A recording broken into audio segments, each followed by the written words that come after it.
Welcome to How Music is Made. This is an ongoing series that we at the San Francisco Contemporary Music Players are doing in conversation with composers whose music we are featuring on our concerts. This is the third in the series, and we're very, very pleased that you're here.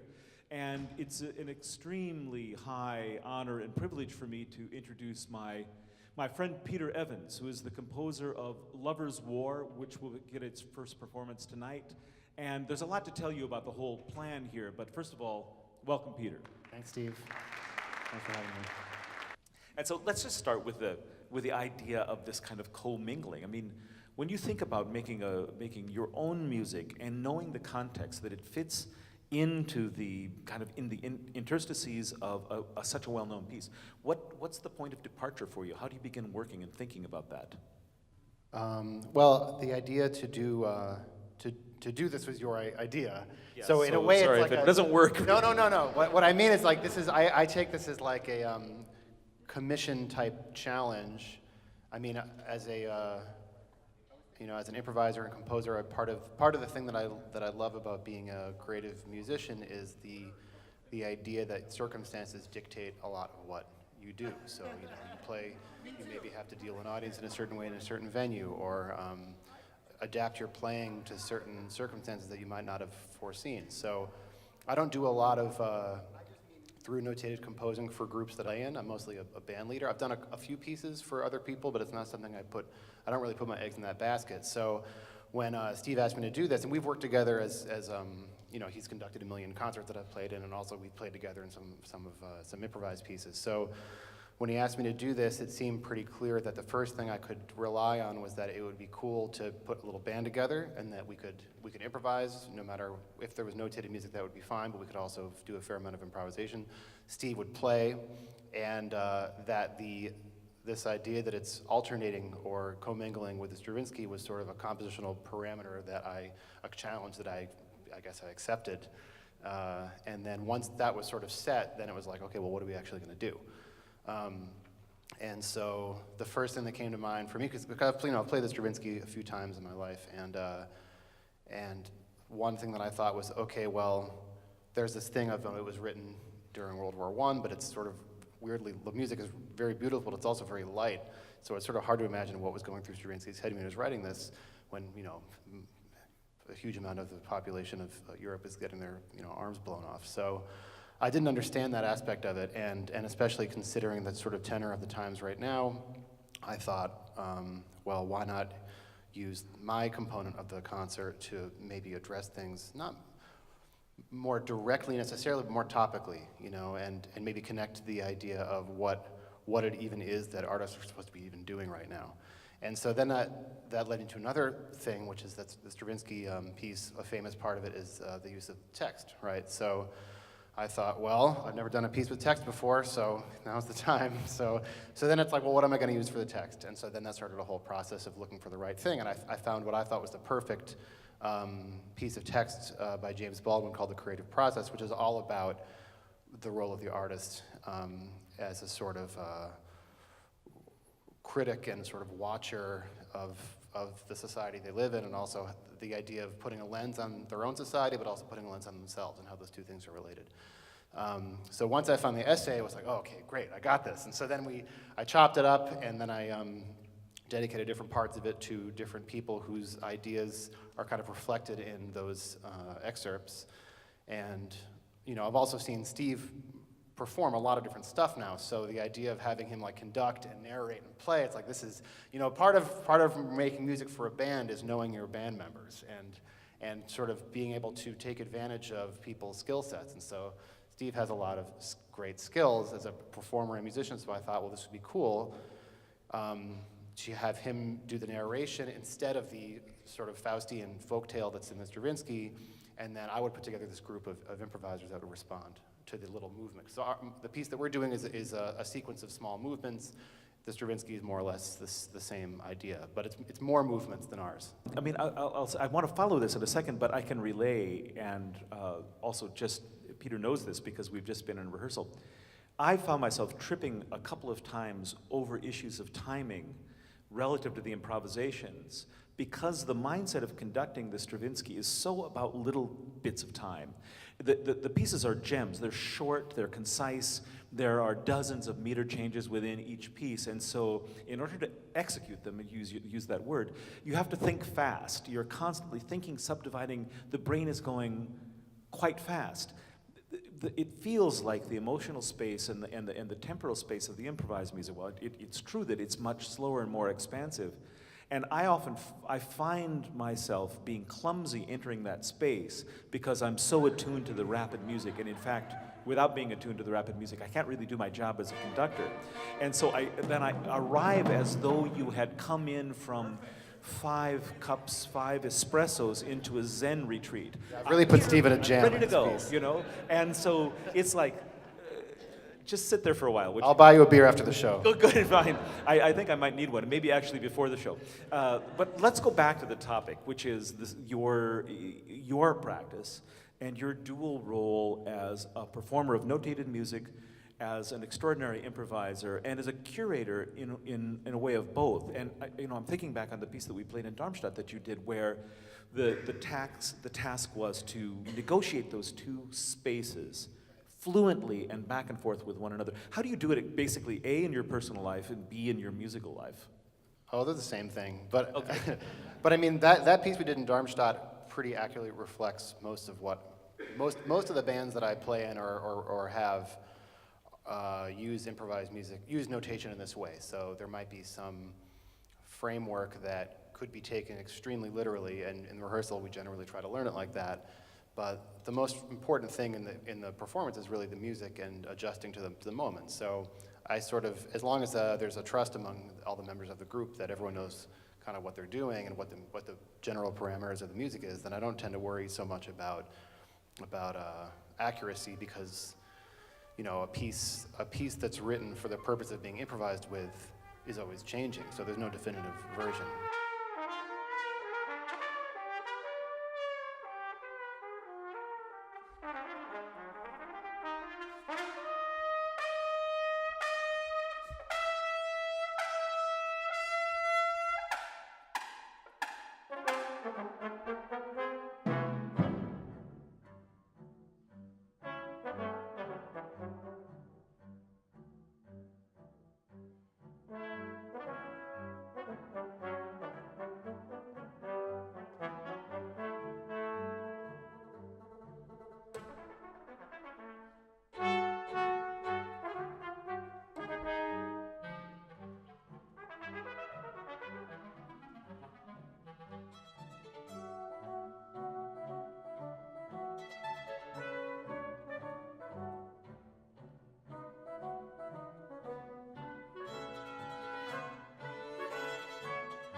There are forever swamps to be drained, cities to be created, minds to be exploited, children to be fed.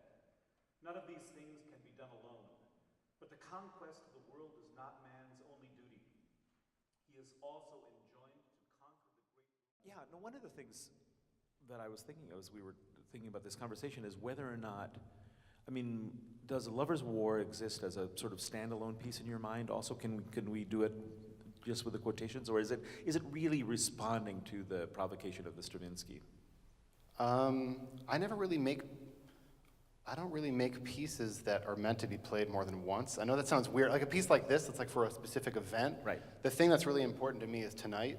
Yeah. And then I guess if there was another chance to do it, I think it would work just fine with the quotes and some music on its own. I think it's actually, it wouldn't really require much I guess to that have the question Stravinsky is to really- bounce off of. Sorry, I didn't mean to interrupt. I guess the question is really, would you consider using those quotations again? Because that's really what would be the same with the piece, right? Yeah, I mean, I think in this case, the composition is the quotations and the people. So as the composer, if I'm, part of another one of the sort of compositional parameters was that there's limited rehearsal time, which I'm used to. I live in New York. So, I mean, I think that's a problem with music everywhere, but especially there's just not a possibility to rehearse a lot. So, there's various ways to get around that. You can crank out some music that people can learn quickly and can sound pretty good on one rehearsal or two rehearsals. That's one way you can do it. You can write just whatever's in your head, some super hard stuff, and hope people just kind of get it. But these are all just points on the sort of spectrum of having people sort of really just do what they do, and then there's sort of points on the spectrum of how much you're going to corral that using guidelines or notation or whatever. And I thought, for this concert, because the Stravinsky is so kind of tight and detailed and scripted, what if we just did the exact opposite and our musical approach was fully improvised, which I'm pretty comfortable doing, and I chose people that also were very comfortable doing that. So the composition, the composition part of it is the actual people and their voices.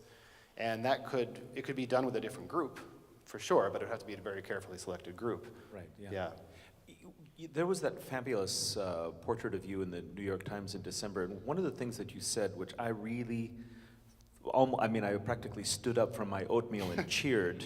In fact, I might have done, and I'd like to get to draw you out a little bit more about it, is when you said that the notion of an extended technique is a Eurocentric one, and that you don't accept that. And yet, when somebody hears you play trumpet, that's probably one of the first things that comes to mind. Oh, look what that guy can do with the trumpet. So can you talk about what the enormous breadth of your musical energy is like as it flows through this object, which has a tradition like the trumpet? Sure, yeah. I mean, a composer the other day, she's doing a piece for her, she was doing a presentation at Columbia for her dissertation that it was about a contemporary trumpet concerto, so she was doing some analysis of it. I wasn't clear what she was doing, but she asked me about this. There's a certain really low kind of farty sound that you can do on a trumpet, and she heard it in this piece, and she was like, what is that sound? And I was like, oh, it's this low fart thing. She's like, is there a technical name for it? I'm like, not really. But Pretty technical, by the way. Yeah, right.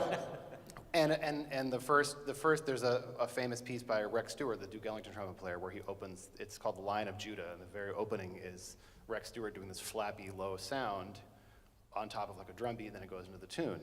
And then other people have done this sound also, like Bill Dixon, used it, and then I think there's a couple of contemporary pieces where it's used. And that history of that sound really goes between these different. The thing is, no one ever uses the word extended technique to describe Rex Stewart. So the idea of look what people can do the idea of looking at somebody and saying, wow, look what they can do with a guitar or a trumpet, that doesn't bother me at all.